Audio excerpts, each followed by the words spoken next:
আসসালামু আলাইকুম, this is Tuba from তুবাস blog. আজকে আপনাদের সাথে শেয়ার করব আমার শ্রীলঙ্কান ট্রিপ, আমার সিরিজ নেক্সট স্টপ টু শ্রীলঙ্কার সেকেন্ড পার্ট।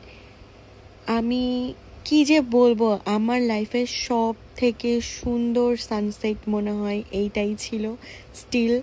তো যাই হোক, এসে আমি এমন ঘুমাই গেছি যে কি বলবো।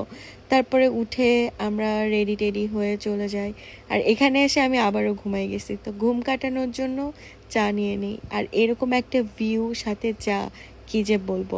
আর এখানে আমরা একটা সি ফুড নুডলস অর্ডার করি।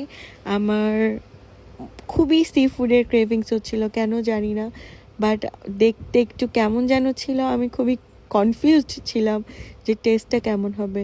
প্রথমে আমি খুবই ডিসঅ্যাপয়েন্টেড, এটা কি দিছে, এত বাজে টেস্ট এরকম লাগতেছিল। পরবর্তীতে ওরা যে একটা সস দিছিল আমাদের, সেই সসটা দিয়ে যখন আমি ট্রাই করছি, পুরো চেঞ্জ হয়ে গেছে ব্যাপারটা এরকম। আর এরকম একটা ভিউয়ের সাথে যদি ডাবের পানি না খাই তাহলে কি আর হয়, কি যে বলবাম। আর আমি যে একদম ছোট বাচ্চা হয়ে গেছিলাম, আমি এত ঘুরছি আর এখানে সমুদ্রের পানিগুলো আসতেছিল, আর কিছুক্ষণের মধ্যেই প্রপার সানসেটটা শুরু হবে এখানে। শুরু হয়েছে, বাট প্রপার সানসেটটা আসেনি। যে দেখো, এখন একদম প্রপার সানসেটটা শুরু হয়ে গেছে, কি যে সুন্দর লাগতেছিল সামনাসামনি।